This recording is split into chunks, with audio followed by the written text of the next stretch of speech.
bem-vindo ao meu canal.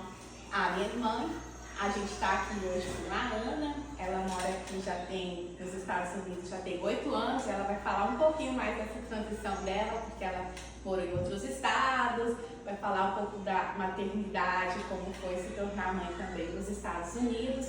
Um pouquinho da vida dela. Eu te convido a você a desfrutar da história de Ana.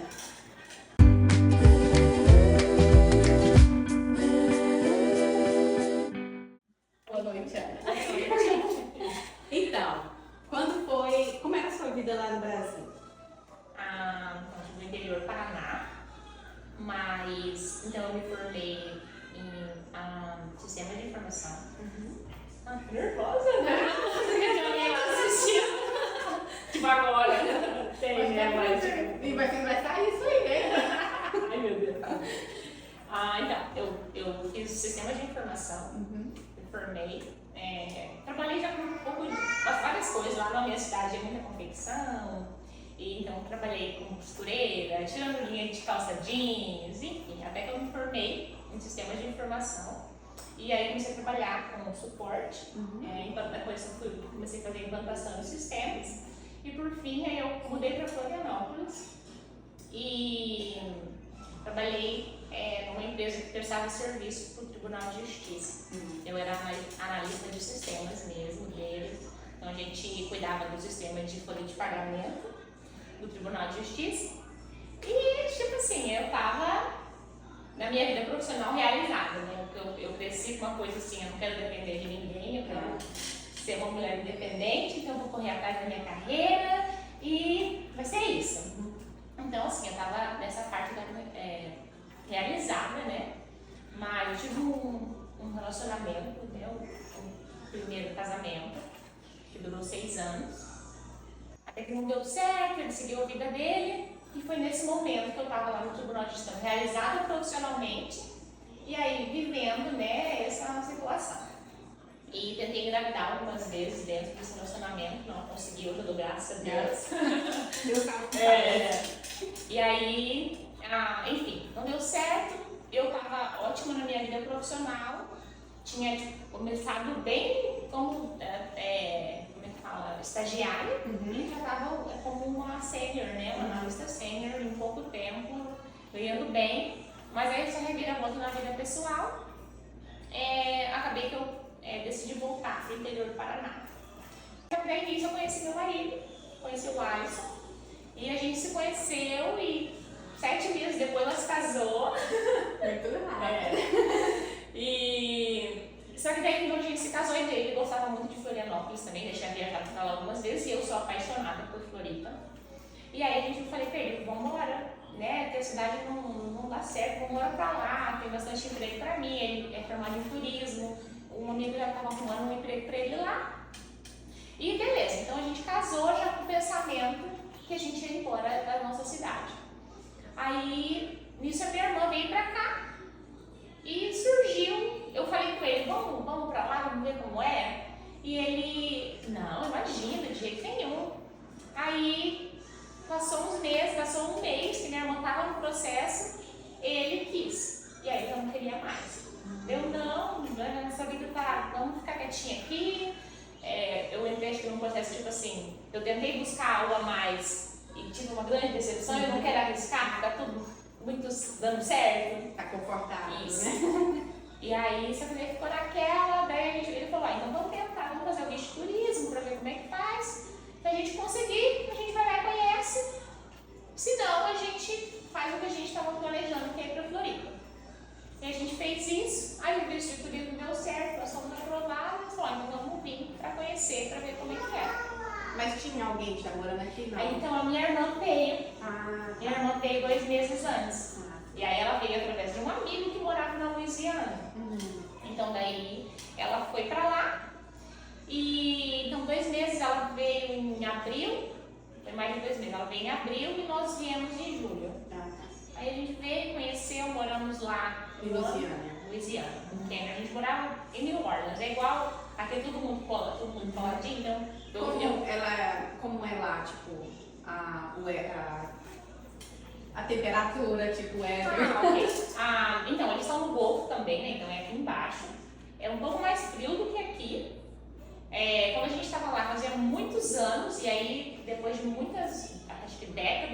nevar, nevou uma vez lá, mas na cidade vizinha nossa, não chegou na nossa cidade. Lá é onde passou o Katrina, que destruiu tudo, mas isso foi, sei lá, 10 anos antes da gente chegar. Então, tem muitos lugares ainda que tem devastado, né, que não foi recuperado, enfim.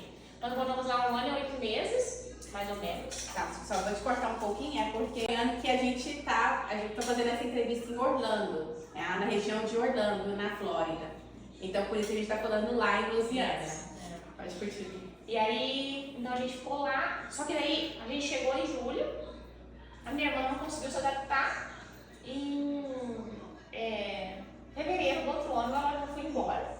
Só que assim, eu cheguei, tipo, e me apaixonei, né? Ficou aquela questão do sonho americano, dos filmes, mas então tudo pra mim, eu tirava foto na placa de stop. Era demais, eu acho que todo mundo faz, não é possível.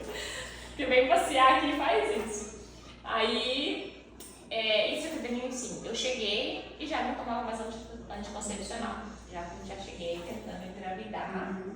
Né, quando a gente viu que a gente gostou e tudo mais, não, beleza, e é isso aqui. Até porque, no outro casamento você tinha tentado e não tinha conseguido, né? Exatamente.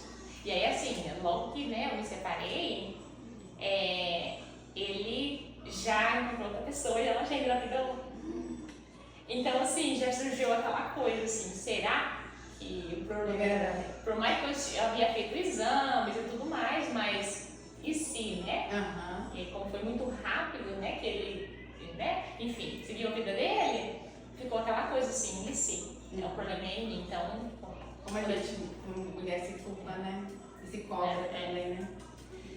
E aí, então eu já comecei a tentar engravidar, minha irmã foi embora, não engravidei. Aí ela foi em fevereiro, e aí a gente tentando, já fazia 9 meses que a gente estava tentando. Em maio, eu descobri que estava grávida. No mês anterior, eu tinha feito um teste e apareceu uma setinha lá, só que eu sempre quis fazer surpresa pro meu marido, então eu não contei. Tá, só pra mim entender, você chegou aqui em julho. Julho. Isso. Aí quase 1 ano depois você engravidou, então. Aí eu tive um falso positivo, foi muito ruim, mas...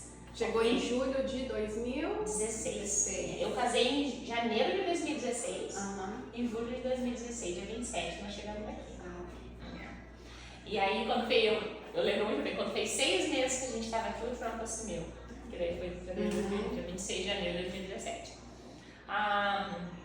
Então, enfim, aí eu engravidei. Finalmente tive meu positivo de verdade, né? Consegui fazer surpresa. Eu descobri numa sexta de manhã, que o dia inteiro esperando para poder contar para ele de tarde, filmar, enfim, aquela coisa.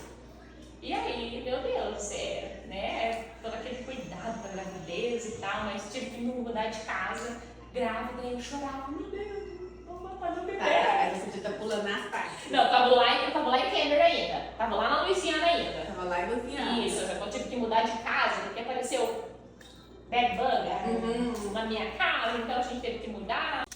E aí eu tive que mudar de casa. Você já tava quantos meses de gravidez? Acho que eu tava tipo 2 meses, no comecinho. Mas você tá pulando, descobriu que tava grávida. Isso. Pré-natal. Ok. Lá na Louisiana o acesso pra gente, o plano cobre tudo. Tipo, o governo, no plano do governo a gente consegue a cobertura da gravidez completa. Então, como a gente... Aqui é Medicaid. O Medicaid lá também. Só que aqui só cobre o parto, né? Se você precisar. Lá não. Lá do momento que eu descobri, eu passei pela análise, a gente estava aqui fazia pouco tempo, então a gente foi aprovado e então cumpriu a gravidez toda. Pré-natal, tudo. Não tive problema nenhum. E essa informação de onde ter o pré-natal foi fácil você ter acesso a essa informação? Eu acho que isso tem a questão da igreja, né? As comunidades de igreja eles ajudam muito. Então a gente já chegou, então a mesma igreja que a gente participava no Brasil, a gente chegou com uma igreja com uma estrutura parecida lá. Até o pastor da igreja era do Paraná também. Então tinha essa informação fácil, assim. O processo ali de conseguir, tudo o que precisava foi ok. Essa é a questão da língua, você já falava inglês? Não. Lá na Louisiana também, eles têm muito programa ESL. Aqui também tem, mas eu acho que parece, na impressão que eu tenho, lá é mais acessível. Né? Porque lá é o estado mais pobre dos Estados Unidos. Então, tudo mais essa questão de assistência social, é tudo mais acessível, mais fácil, digamos assim. Então, eles têm lá um college que o pessoal que estuda já dão aula. Então, eu pulei essa parte, né? Então, vamos voltar um pouquinho antes da engravidar, né? Então, eu comecei a trabalhar, mas eu falei, mas eu preciso investir a gente precisa investir na língua. Então, meu marido trabalhando, eu fui investir na língua. Eu entrei no college desse, tudo gratuito também. E aí eu fiz 2 meses do ESL, que é o inglês como segunda língua. Então era um monte de imigrante, tudo junto. É muito legal, né? Que a gente chega... É Grécia, é Turquia, é Honduras, enfim, estava nessa sala, fiz 2 meses e por conta da minha área no Brasil, eu lia muito inglês, né? Então eu tinha facilidade para ler. Então eu terminei esses 2 meses de ESL, eu fiz a prova e já cheguei, tipo assim, no último nível, no nível 6, eu cheguei no último nível, por conta da minha leitura, porque para fazer a prova era mais fácil, né? Então aí quando eu consegui isso, eles me ofereceram a fazer o GED, que é o CBJ do Brasil, Mobral, que a gente chamava, então, supletivo. Então eu comecei a fazer o supletivo junto com os americanos. Então os americanos que não se formou no high school, passam por esse supletivo para poder fazer o teste. E aí foi quando eu peguei esse tipo de aula. Eu fui pegar aula de geografia, estudos sociais, gramática, matemática, redação, todas as aulas que deram para mim pegar, aula de cidadania. Eu peguei, então aí durante 2 meses eu ia na escola todo dia, passava a manhã lá, indo de uma aula para outra. E aí no meio-dia americano, porque uma coisa é você estar no meio de imigrante que acaba se virando para conversar na língua dele, ser entendido, mas aí com os americanos não, era inglês, né? Então assim, eu fui muito e não falava, mas eu comecei a entender demais, porque eu estava ali no meio daquele contexto. Não tinha outra opção. Era sobrevivência. É o melhor, né, para aprender inglês. Eu falo a todo mundo, se joga no meio, né? E aí foi aonde assim, foi um upgrade muito grande no inglês pra mim. Aí quando a gente chegou, meu marido, como ele foi bastante curso no Brasil, ele se virou, quando a gente precisou resolver tudo, ele que se virava. Mas daí a partir daí, aí virou, daí eu que comecei a conseguir resolver mais. Então daí quando eu engravidei, eu fui atrás de tudo, falando igual um índio, mas resolvi tudo. E aí, quando eu fui atrás do meu médico, também nunca pedi tradução, que eu acho que isso é uma chave, porque você quer aprender, é claro, tem, né? Minha cabeça é tudo muito tranquilo. Então, tipo assim, eu tinha confiança de arriscar aí, e não, mesmo eu entendo, 50% eu vou tentar. Porque se a gente se encosta demais na tradução, você não entende, né? Assim, eu acho que só em caso, realmente, você está lidando com uma vida, né? Então, se você tiver alguma dúvida realmente, e não sabe se comunicar, então não tem problema, não pode ter vergonha também de pedir não, com certeza, né? Com certeza. É só no sentido de, tipo assim, às mas vezes a gente só, como a gente tá numa situação que a gente quer entender, né, que a gente quer saber o que você vai falar, então você você se força. Então é onde você se expõe para abrir a sua mente, né? Então, e por fim, e é engraçado que eu tô falando isso, né, tipo, em situações que é necessário. Eu não sei se eu assinei alguma coisa, só sei que eu lembro que na minha gravidez, na primeira gravidez, meu preventivo deu uma alteração e precisou ser feita uma biópsia. E meu marido não podia ir no dia, trabalhando e tal. E aí eu não sei por que apareceu uma tradutora lá. Eles chamaram uma tradutora, uma brasileira lá. E tem muito disso também, que é uma tradução, mas é uma pessoa de Portugal, ou né, um americano que fala português. Daí apareceu uma brasileira lá do Rio de Janeiro para acompanhar a biópsia, e tipo assim, foi Deus que mandou ela, porque tipo, pode pensar que vai fazer uma biópsia durante a gravidez, que eu sempre quis, meu Deus do céu, foi muito assustador. Então eu lembro dela segurando a minha mão na hora que eles estavam colhendo o material. Então foi isso, óbvio, né? Naquele dia. Mas então você teve que cuidado deles com você, né? De pensar assim, você fala uma segunda língua, de ser importante para você ter, né, esse suporte de uma pessoa que fala a sua primeira língua. Então, assim, o seu pré-natal você sentiu que teve humanidade? Porque a gente fala assim, aqui é país de primeiro mundo. A gente sabe que se der algum problema vai ter os melhores equipamentos, a melhor tecnologia, mas a questão humana, como que foi com você?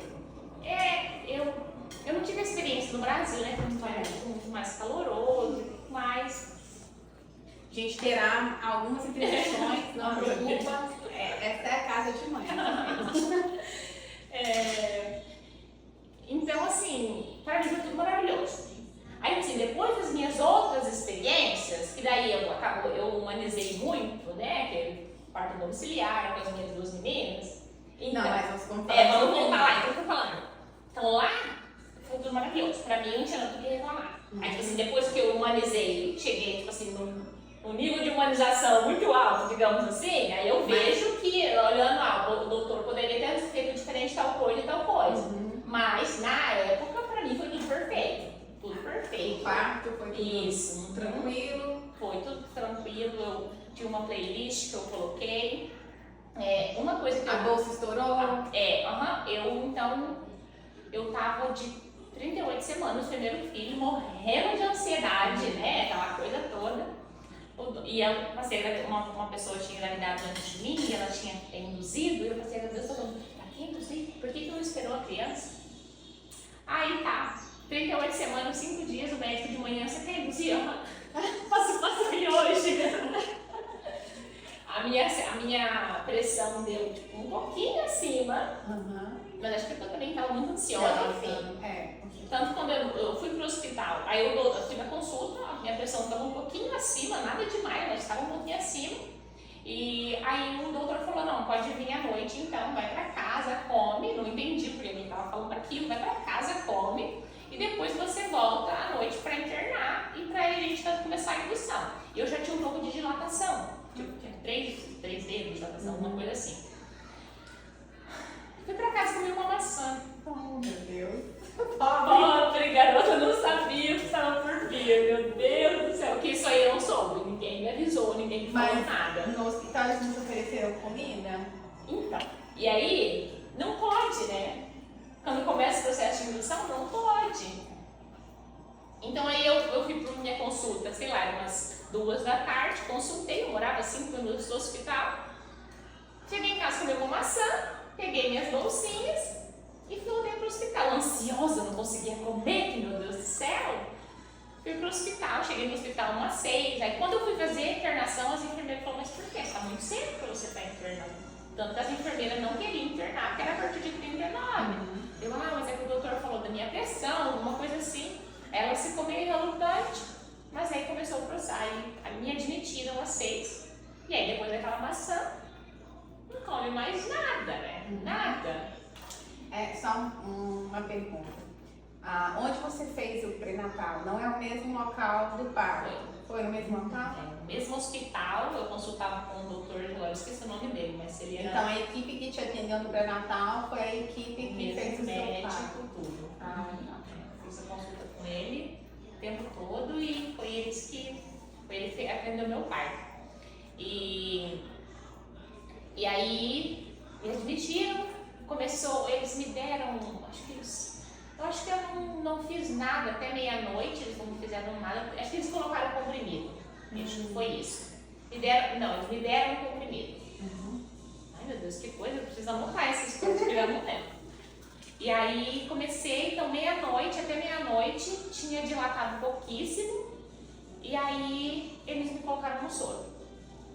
Me colocaram no soro e começou o processo. E aí você tem que ficar com aquele soro deitada, enquanto dilata. Meu Deus, é uma tortura.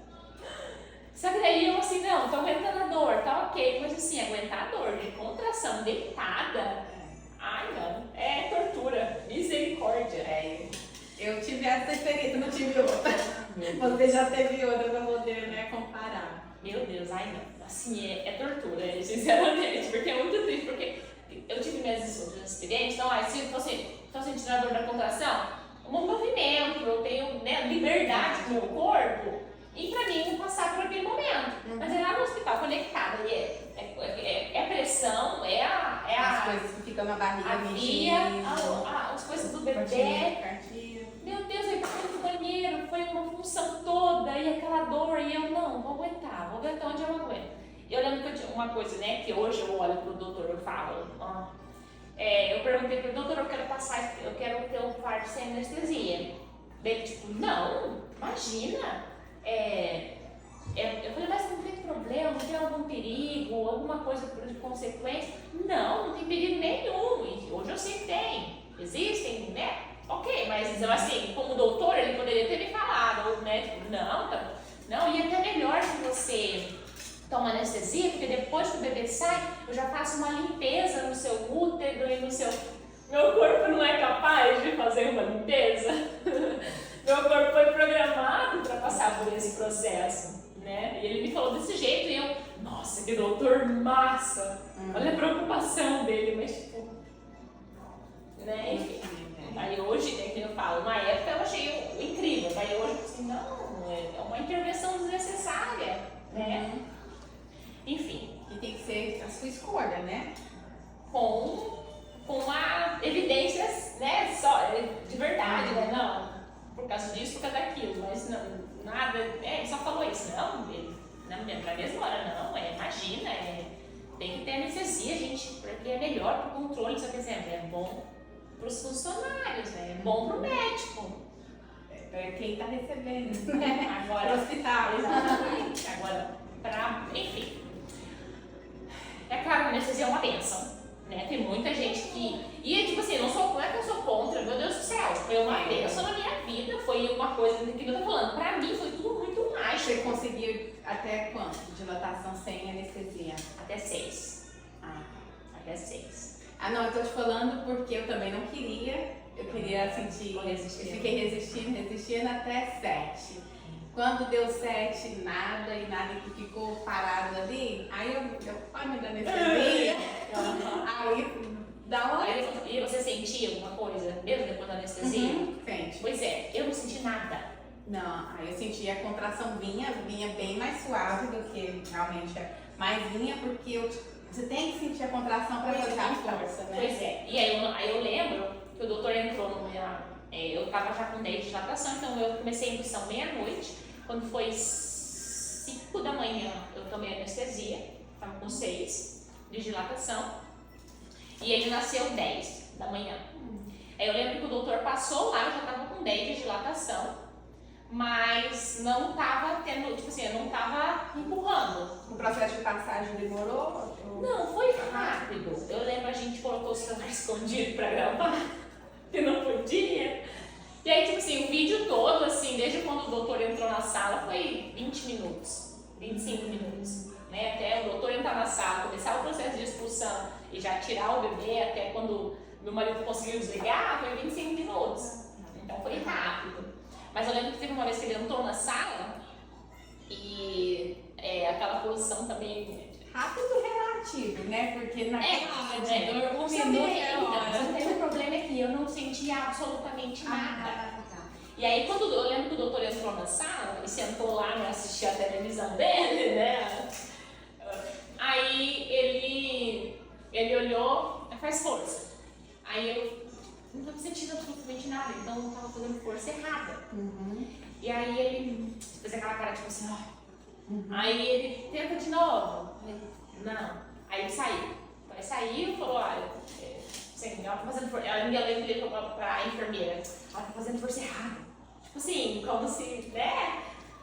Aí eu já fiquei preocupada, porque eu não sentia nada, eu não sabia o que fazer.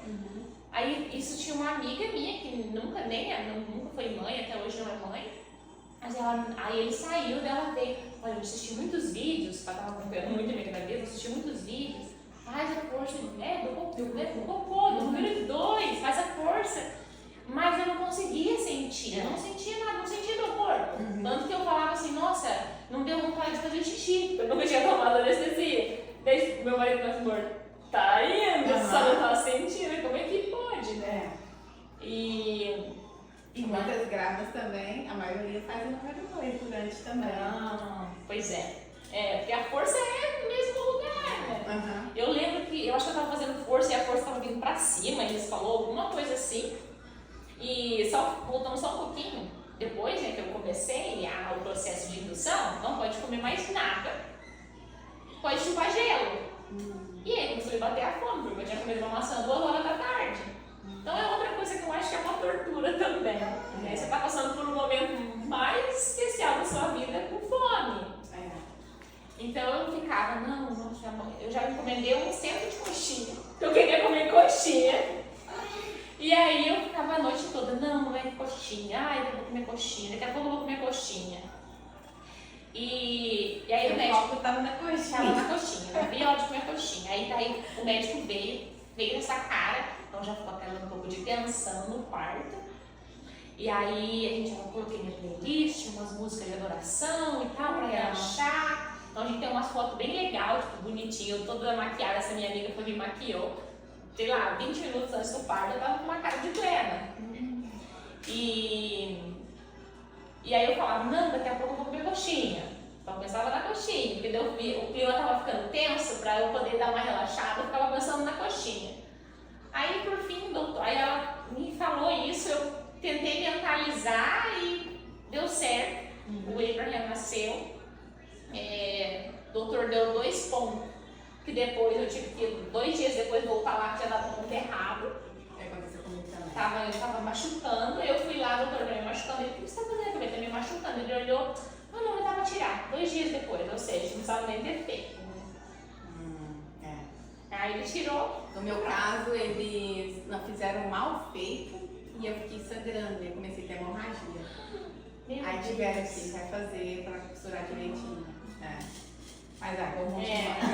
Eu, tipo assim, não precisava, porque 2 dias depois ele já tirou, entendeu? Ele tinha feito errado também, e daí eu voltei lá, ele tirou e deu certo, deu tudo certo. Então o Abraham nasceu, aí o Abraham nasceu, cadê a fome, né? Não comi, sei lá, 2 coxinhas. Fiquei até de noite sem querer, porque minha filha tem uma coisa de anestesia, né, tal, e enfim, não comi as coxinhas. Mas ele nasceu tudo bem, graças a Deus. Só que eu lembro assim, eu não tinha ninguém, né? Fui mãe de primeira viagem, aqui todo mundo trabalha muito.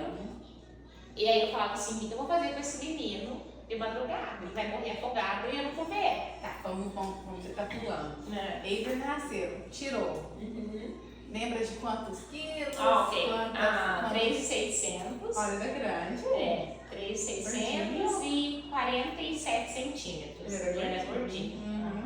Nasceu bem, mas ele, tipo assim, lá no hospital, chorava, meu Deus, como chorava. E aí colocava no peito, e o peito machucando.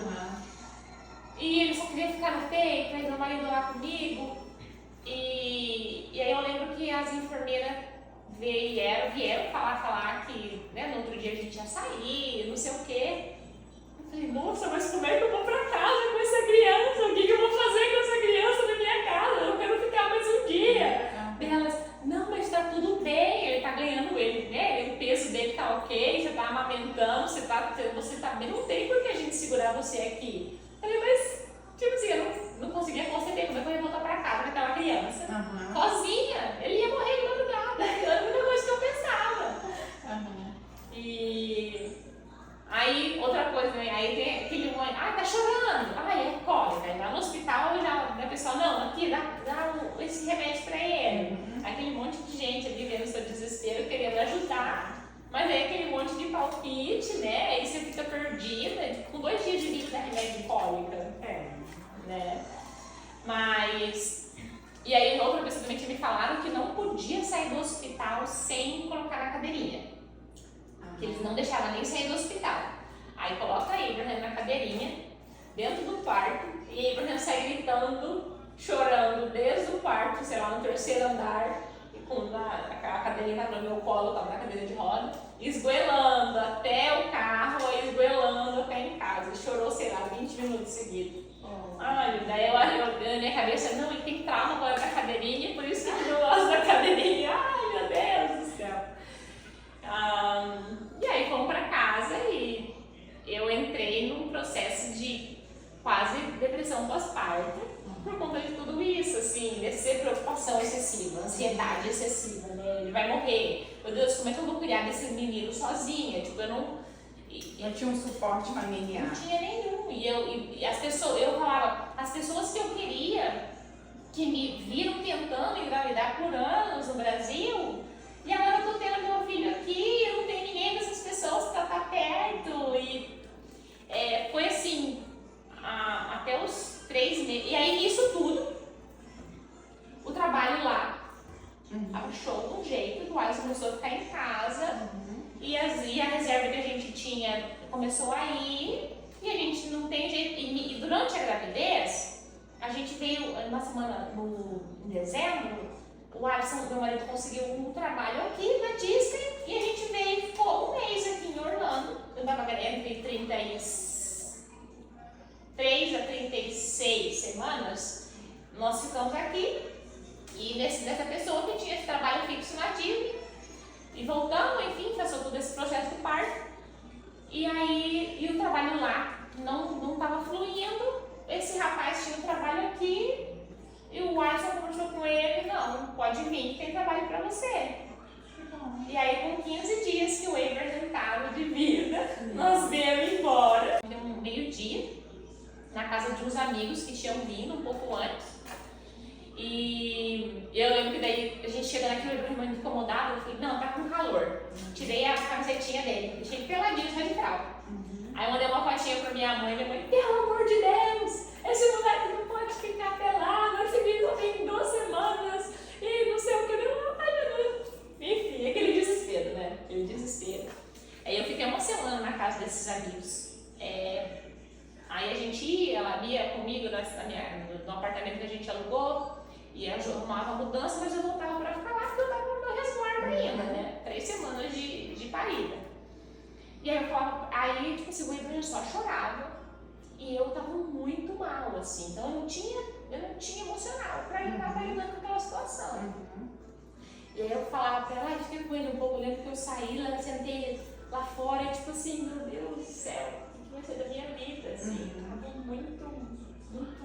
Era um sonho, mas você não tinha noção desse sonho, né? E eu entrei naquela onda de tipo assim, maternidade real, porque ninguém fala dessa parte. Até então, de fato, eu nunca tinha visto ninguém falar dessa parte difícil. Então daí eu acabo só que daí... Queira ou não, eu não sei como era a sua vida no Brasil, mas eu sempre vi minhas tias ou parentes que engravidaram, mas com uma rede de apoio enorme, que ficava... A minha mãe, quantas vezes ela foi, as minhas primas tiveram um bebê, minha mãe ficou uma semana, 15 dias com ela, dando aquele apoio. Então o neném não dorme de noite, elas se revezavam.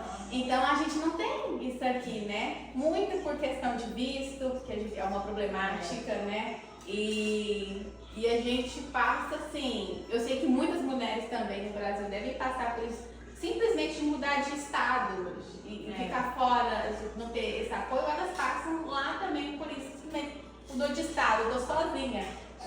É a maternidade pura e crua, você não tem ninguém, é você e seu marido, né? Mas mesmo assim demanda muito mais a mulher, né, da maternidade. E nós no Brasil já somos mais, aqui nos Estados Unidos é meio normal isso, né? Tipo, as mulheres, a licença maternidade deles, sei lá, acho que é 6 semanas. 45 dias, é o tempo do...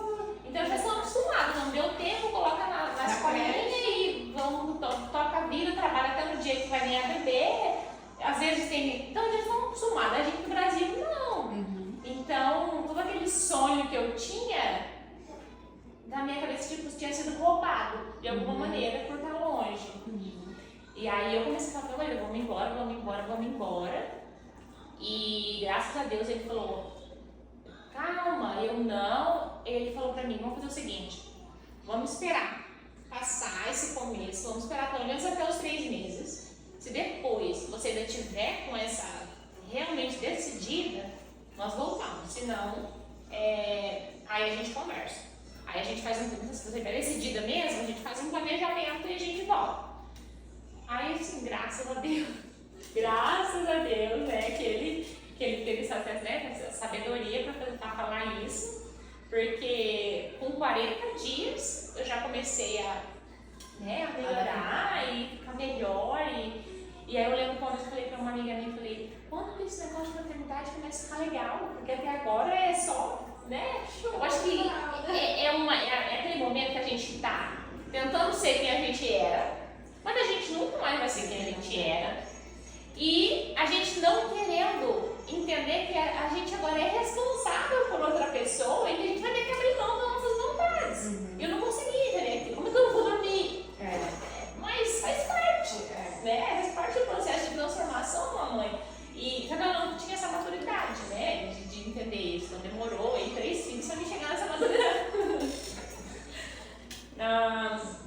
Mas aí, com 40 dias eu comecei a melhorar. E assim, com 3 meses eu olhei pra ele e falei, pelo amor de Deus, obrigado que você, né, aguentou as pontas aí e estamos aqui, graças a Deus. E aí foi o Abraham. E aí depois de quanto tempo veio as outras crianças? Aí eu comecei a ficar, eu falava pra ele, a gente podia ter uma escadinha pra gente crescer tudo junto. E ele, não, que não, vamos esperar mais um pouco. Só que aí teve o Abraham nasceu em fevereiro. Aí, em janeiro do outro ano, a gente já tava naquele meio assim. Aí até que ele falou, então se for pra gente ter, já vamos ter tudo de uma vez. Só que daí nós não tinha falado assim, não, vamos então tentar. Mas também tinha aquela coisa, eu demorei pra engravidar dele, né, no primeiro, então pode ser que demore, então, enfim. Aí fui em janeiro. Uma daquelas vezes que tipo, não vai dar nada, não. Entendeu? Aí a gente, quando a gente chegou em Orlando, a gente mudou um apartamento bem pequeno, a gente não conhecia nada, a gente mudou num apartamento bem pequeno. Então, com 1 ano de que deu o contrato, a gente já procurou um apartamento maior. Aí na semana que era pra gente mudar, eu descobri a gravidez. No dia que essa entrou no apartamento novo, eu descobri a gravidez. Então, aí foi no final, fevereiro. O Abraham fez aniversário no ano 2019. O Abraham já tinha quantos anos? O Abraham nasceu em fevereiro de 2018 e eu descobri a gravidez em fevereiro de 2019. E aí eu tava com 1 mês de gravidez e aí a Rebeca nasceu em outubro de 2019. O Abraham tinha 1 ano e 8 meses. Aí nisso a minha mãe decidiu tentar o visto, que antes ela nem tentaria, ela não ia entrar em avião, tem claustrofobia e tal. Ela não, vou tentar, agora é o segundo, 2 pequenininhos, vou tentar o visto para te ajudar. O primeiro amoleceu, né?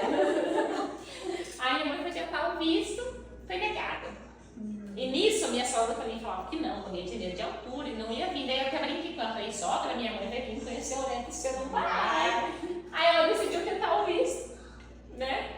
Colou minha brincadeirinha. E aí uma dela foi 1 semana antes da minha mãe, foi aprovar. Aí na semana seguinte minha mãe foi negada. E aí foi, né, enfim, toda aquela coisa. E aí minha sogra veio pra cá, passou 3 meses com a gente daí.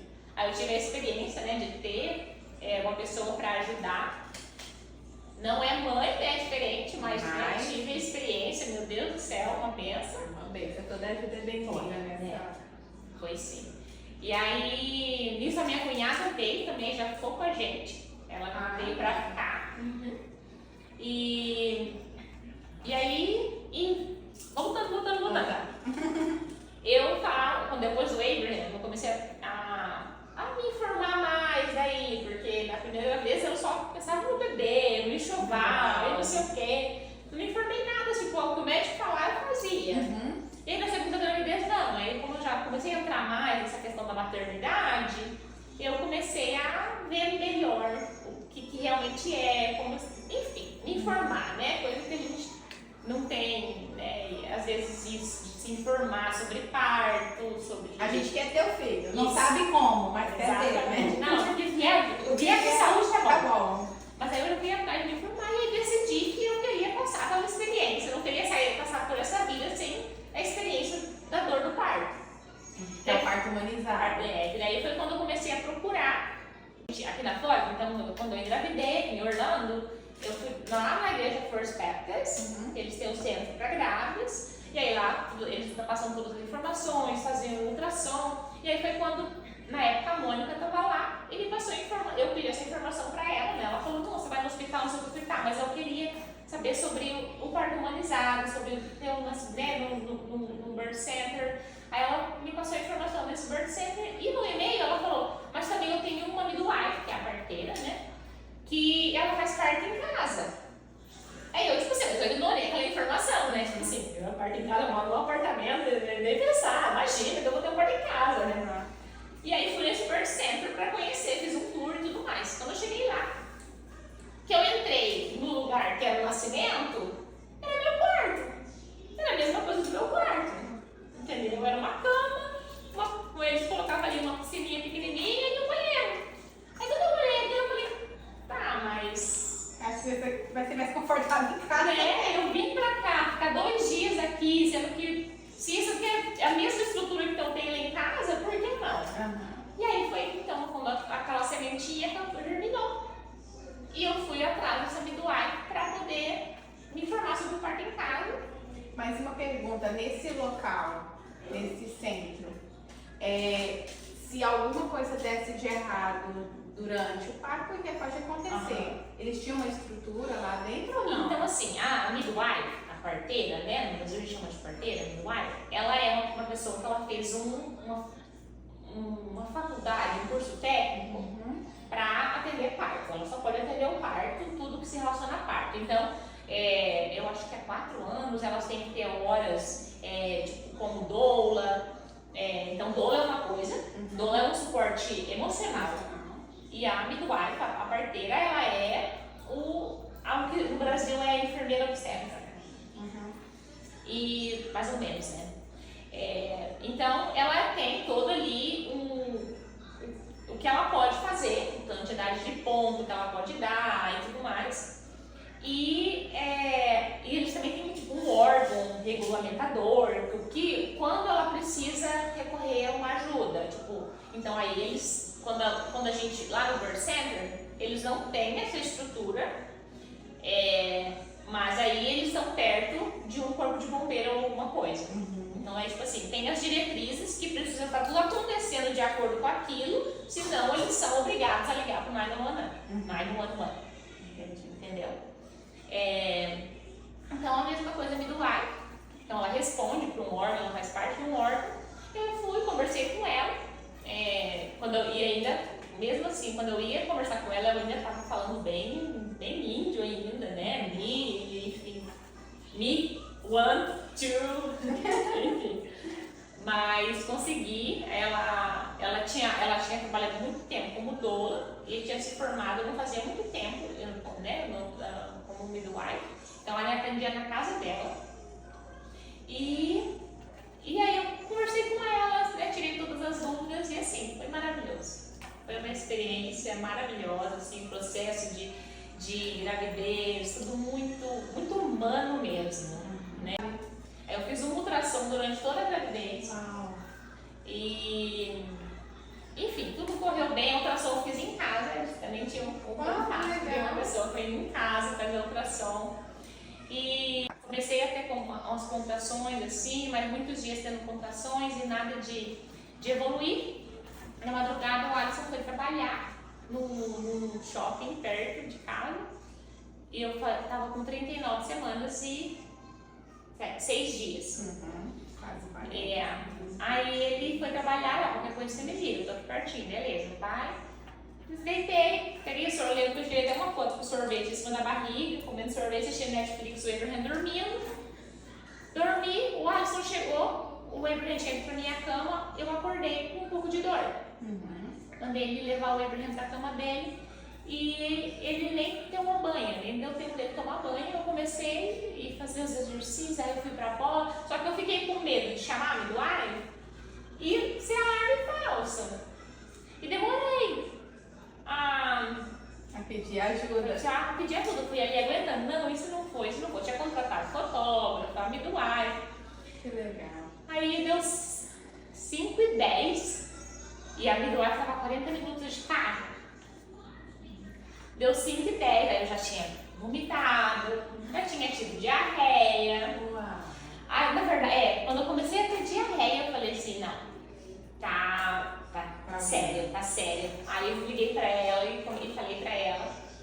Aí E você já estava esperando todos esses sintomas? Você já estava... Eu tinha me informado muito, né? E o legal é que eu, além de eu ter me informado muito, eu tudo contava pro meu marido. Então ele também já... Então assim, ele ficou de boa, entendeu? Ele já estava sabendo também do que estava por vir, né? Então, aí deu 5h10, eu liguei pra ela.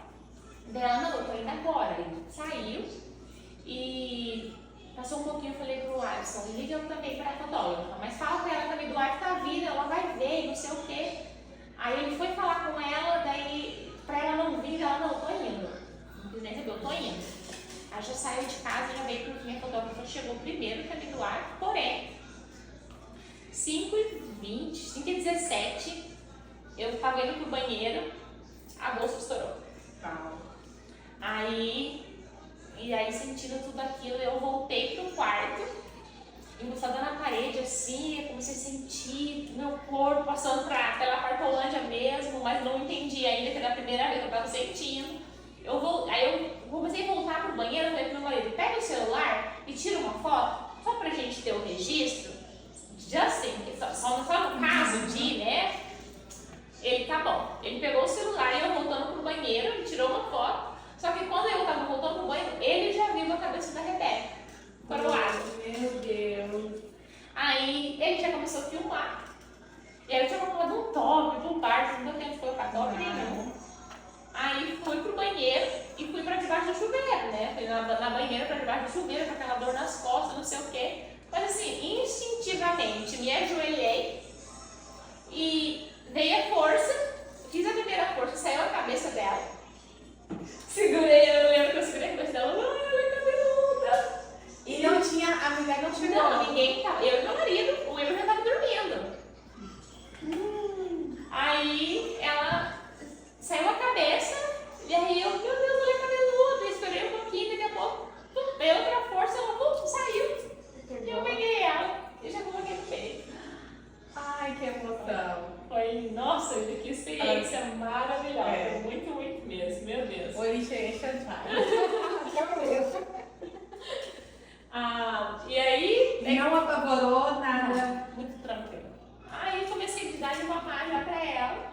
Aí a placenta ainda tava, né, quando ele tava dentro de mim. Aí passou 10 minutos, isso foi 5h40. A midwife bate na porta, a fotógrafa chegou, já tava lá, já tava com a neném, ela começou a tirar algumas fotos, mas... Aí a midwife bateu na porta, jogou as coisas no chão, falou pra assistente dela, vai vamos na piscina. Daí o lado olhou pra ele e falou assim, elas já estão lá. Daí ela, cadê a Ana? Eu falei assim, ele falou, elas já estão lá. Como assim elas? Ela falou, a neném também tá lá, não precisa nem montar a piscina, que eu tinha feito pra fazer a piscina. E ela, meu Deus, como assim? Saiu do banheiro, jogou tudo. Chegou lá, ela olhou, como assim? Todos os anos já que eu tava fazendo, né, atendendo o parto como doula, como midwife. Nunca perdi um parto, você vai ser minha primeira. Daí ela, a Rebeca mamando já. E o cordão? Ainda tava dentro de mim, ainda tava dentro da banheira.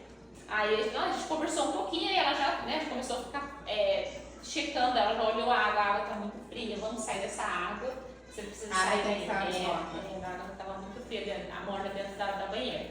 Aí saí, fui pro quarto, ela me ajudou, fui pro quarto. E aí ela começou a ajudar.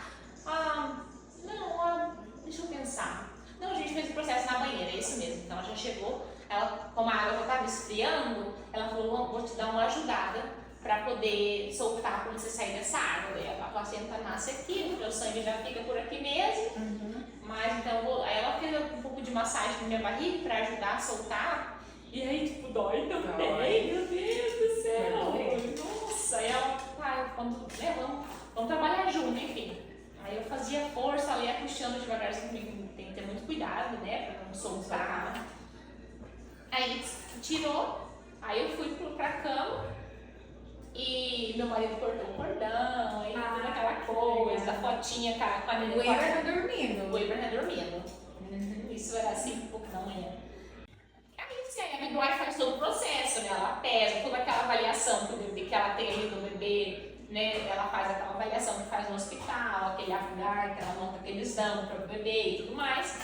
Tudo certo com ela. E olhou, viu como é que eu tava, esperou eu tomar banho para ela antes dela ir embora. Eu tive que comer, eu não podia sair sem eu comer alguma refeição. E aí chegou várias coisas, ela chegou em casa então 5h50 da manhã, por volta das 11h30 ela já foi embora. E aí foi um sábado de manhã, 19 de outubro, e aí uma amiga minha buscou o Abraham e aí começou a chover. Essa imagem é tudo muito viva na minha cabeça, porque começou a chover e aquele silêncio dentro de casa, aquela chuvinha lá fora, nós fechamos uma cortina escura, a neném dormindo. Aquela paz, sábado à tarde, assim, naquela paz, aquela tranquilidade. Totalmente diferente da primeira experiência. Totalmente. E né, no hospital, é o trabalho deles, né? Então eles entram, ficam checando toda hora. Então, às vezes você tá dormindo, você quer dormir, eles já estão aparecendo de novo, medindo isso, medindo aquilo. O bebê, você conseguiu fazer o bebê dormir, eles vêm fazer alguma coisa de novo no bebê. E aí, tipo, nossa, aquela chuva caindo. E tudo muito tranquilo, tipo assim, meu Deus, foi uma experiência maravilhosa. E aí, indo pra frente de novo, então Rebeca nasceu 3.800. Uau! 3.800, não tive corte nenhum. Nasceu com 50, o primeiro 47, ela nasceu com 49 centímetros. E em quantas semanas? 40 semanas. Exatamente 40 semanas. E 40 semanas? Espera, 40 semanas e 2 dias. Não, deixa eu ver. 18, 19, 40 semanas e 1 dia. Isso. Meu Deus, agora eu perdi. Mas é 40 semanas. 40 semanas. Isso. E aí deu tudo certo, graças a Deus, foi uma experiência maravilhosa.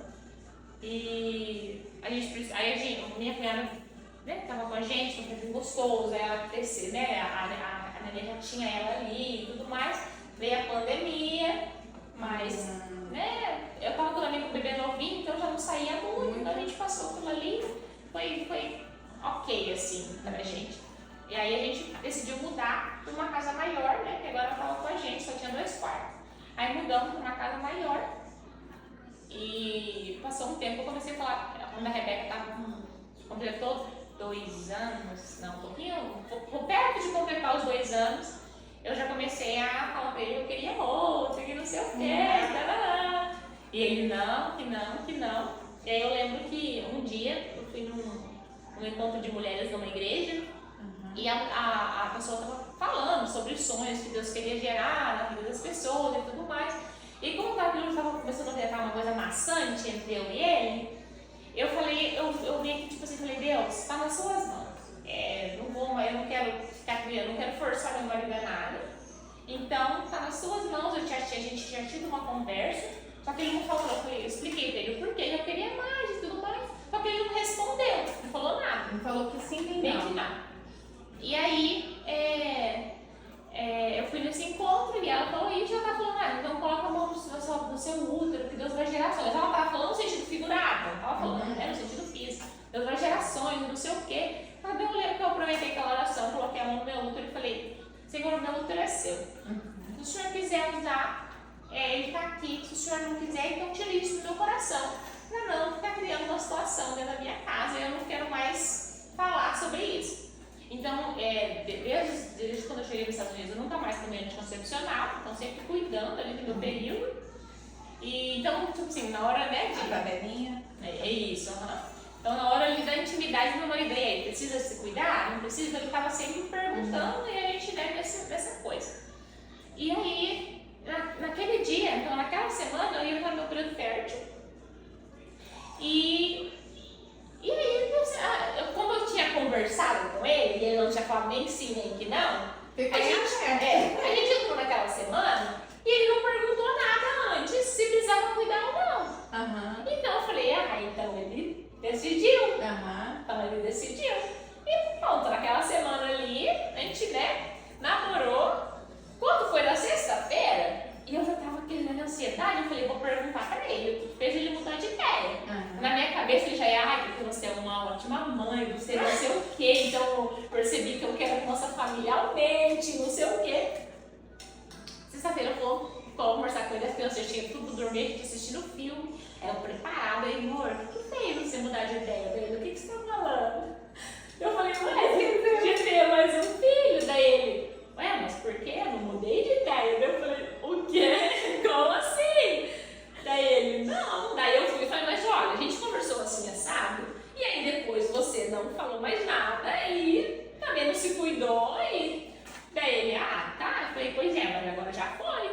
Daí ele, eu falei, e agora? Eu falei, agora se der, deu. Se não der, né? Ele entendeu, tipo assim, que eu não tentei enganar ele. Foi um mal entendido, né? Mas, tipo assim, demorei pra engravidar do primeiro. Tudo bem, aconteceu rápido o segundo, mas uma semana. Deus deu uma ajudinha pra dar um apagão ali, né? Fiz o aniversário dele, vou dar um presente. O aniversário dele foi em outubro. Então, eu engravidei. Aí a nossa conversa foi em outubro de 2021. E aí, a Rebeca tinha acabado de completar 2 anos. E aí, em novembro, meu período era para vir dia 12 de novembro. E dia 11 de novembro, o aniversário dele é dia 10. Isso. Aí, eu falando com uma amiga minha que tinha acontecido isso, dela, faz o teste. Eu falei, mas ainda tá um dia antes. E, poxa vida, eu não acho que vai, né? Que vai levar. Não, vai que. Fiz o teste de manhã. Positivo. Aí eu fui dar presente pra ele e no final tinha um teste de gravidez e foi muito gostoso. Ele já estava preparado, que poderia acontecer, então foi tudo muito legal. Nisso isso foi em novembro, dezembro, a gente teve subitamente mudar de casa. E aí, graças a Deus, nós mudamos porque a midwife também estava 40 minutos de lá. E aí aqui ela tá 15. Então mudamos pra cá, 15 minutos de casa. E você teve o parto em casa na Pamonha? Então foi tudo, ela já tinha um office, daí ela estava atendendo, a irmã dela também se formou, então elas estavam atendendo junto, eu fiz no office dela, e o pré-natal tudo muito tranquilo, tudo muito certo. Então, e aí já cresceu aquela ansiedade, né, sobre a hora que sentir a primeira coisa, você já nos liga pra gente vir. Então aí contratei uma porque se a segunda foi rápida, a terceira vai ser rápida também, né? E aí contratei a fotógrafa também, então que era uma amiga dela, então já ficou todo mundo muito avisado. A Rachel completei 38 semanas com a Rachel numa sexta-feira de manhã. Acordei, meu marido ia trabalhar 3 horas de distância, eu tinha dormido muito chateada com isso. Porque eu sabia que se eu entrasse trabalho de parto ele ia perder. E aí, acordei às 5 horas da manhã, ele se arrumando para ir trabalhar, a minha bolsa estourou. Começou a vazar. E aí eu já liguei para ela, 6 horas da manhã, estava todo mundo aqui, a mesa, todo mundo aqui, já com o computador da fotógrafa aqui, ele tá arrumando tudo e não sei o quê. E eu já tinha me preparado melhor dessa vez, tinha feito uma bandejinha com snap, enfim. Elas chegaram, tive 1 ou 2 contrações, mas nada de evoluir. E aí foi dando, nada. Elas acabam dando um cochilo e nada de evoluir meu parto. Deu 11h30, ela falou, Ana, olha, acho que foi um falso aviso. E não desceu mais água também. Desceu a primeira vez, não desceu mais e nada das contrações engrenar. Ela acha que foi um falso aviso, pode ser que você perdeu o tampão e você não sabia e não sei o quê. A gente vai pra casa, já aconteceu disso e demorar 2 semanas ainda pra nascer. Falei, então tá bom, pode ir. Elas tinham ficado aqui 11h30, desde as 6 da manhã, 11h30 elas foram embora. Elas foram embora 11h30, 11h40 e veio a primeira contração, com tudo. Parece que, tipo assim, eu tava, sei lá, com vergonha, eu não sei, nada a ver, só uma coincidência. Você quer sozinha, né? E aí eu comecei a primeira contração, eu falei, mas agora eu vou ligar pra elas, vou fazer almoço. Fui fazer almoço e aí começou a engrenar. Aí teve uma hora que eu falei, eu encostei no cantinho da parede e falei, eu acho que eu não vou aguentar. Seu marido estava preparado? Não, ele estava aqui, daí ele não foi. Não porque foi. daí, como eu tive na cabeça delas, falso sinal de parto, ele não foi trabalhar longe, graças a Deus. Então ele estava por aqui. Aí eu fui fazer almoço ali cuidando das crianças. E aí eu comecei, enfim. Aí eu senti, teve uma hora que eu falei assim, acho que eu não vou aguentar isso. Aí quando eu falei isso, eu falei, meu Deus, eu preciso ligar pra elas. Porque eu já tô comecei a pensar que eu não vou aguentar porque tá na hora, tá chegando a hora. Aí eu liguei pra elas, todo mundo veio correndo. Isso, quando chegou, a primeira doula chegou, a assistente da midwife chegou, eu já tava no vaso e já tava com vontade de empurrar. Uau. Mas eu falei, dessa vez eu quero foto do parto.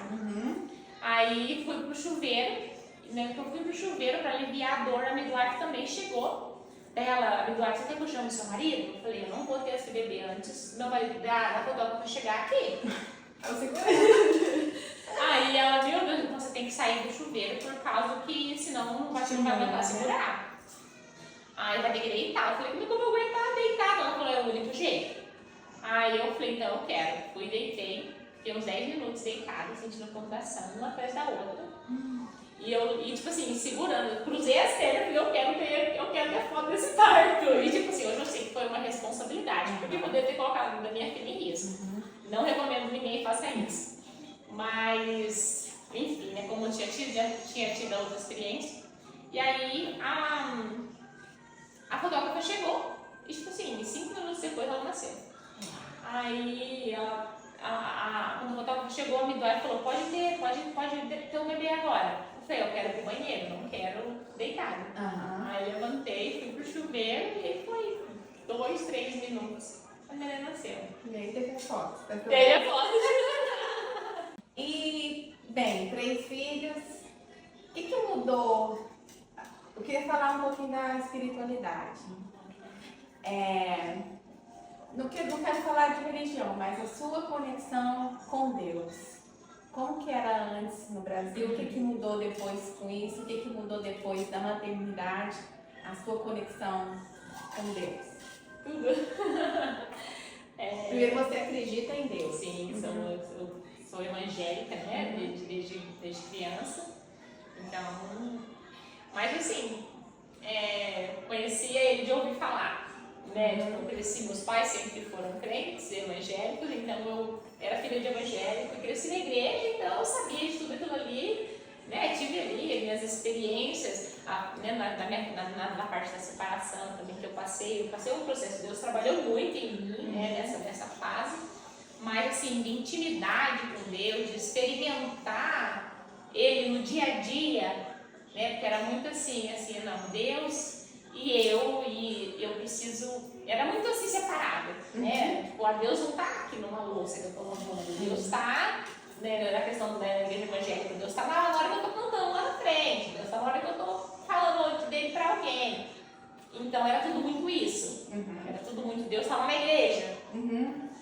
E aí, como os filhos, eu falo que nós mulheres experimentamos um pouquinho da natureza criadora dele, que a gente experimenta gerar uma vida, por mais que, né, não é a gente que faz, é ele, mas está dentro de nós que está sendo gerado. Então a gente experimenta esse processo de criação, né? Como ele criou o homem, a gente cria alguém dentro de nós.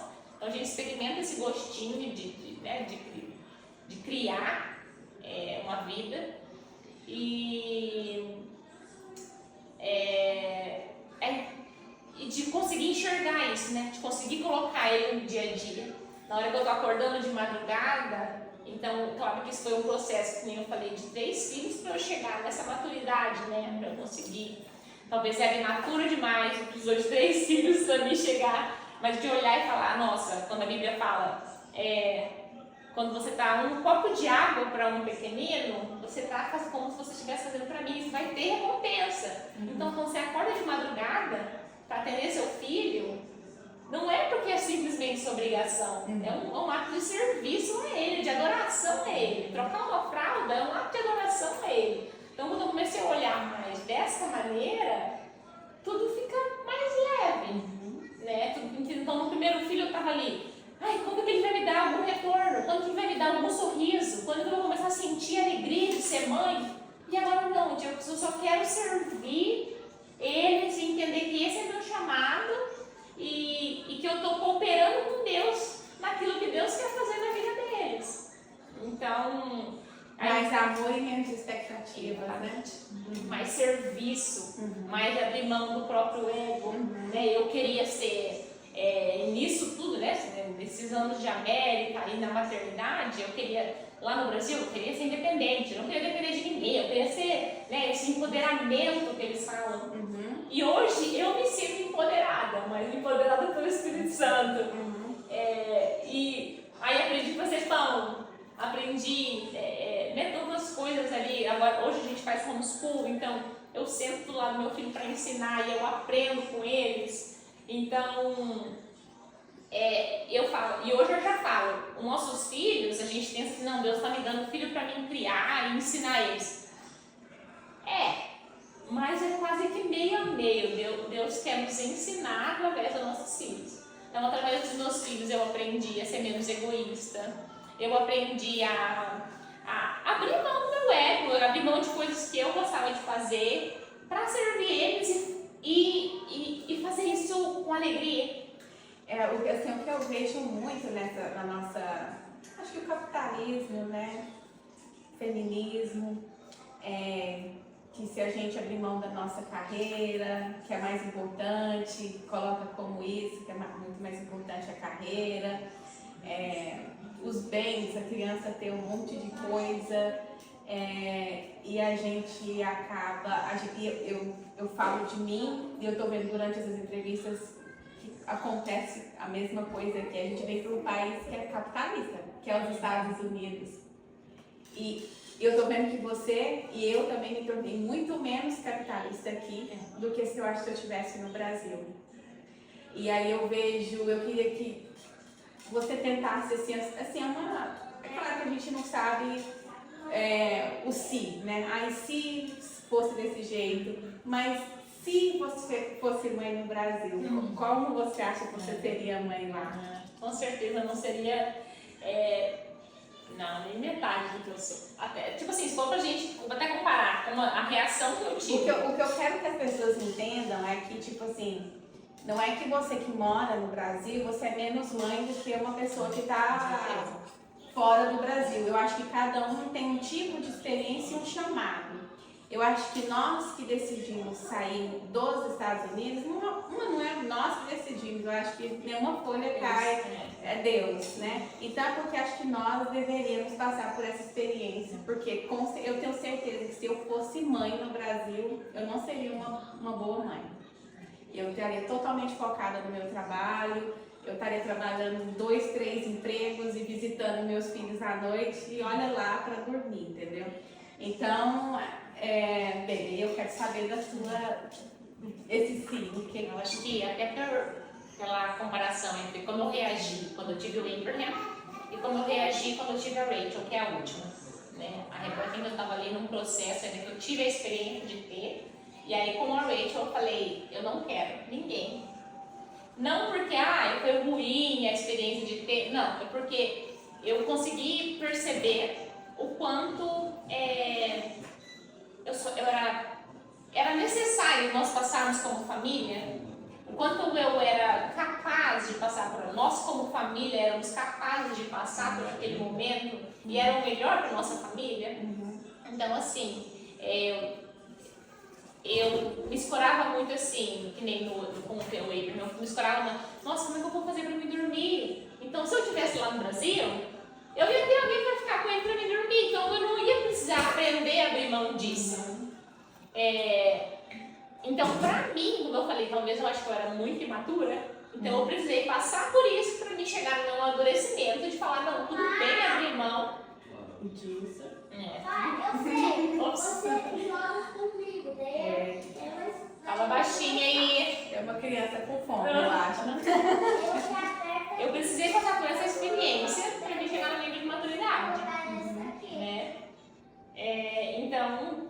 E que mensagem que você deixa para as mães, assim, da sua experiência? Para outras mães também, imigrantes, que estão passando agora, talvez pela experiência do primeiro filho, em outro país, seja nos Estados Unidos, Canadá, em qualquer outro país. O que você dá, que mensagem de apoio você dá para essa mãe imigrante? Porque a gente muitas vezes se sente sozinha, a gente se sente mesmo, e sabe que tem Deus, mas a gente enfraquece e se sente sozinha.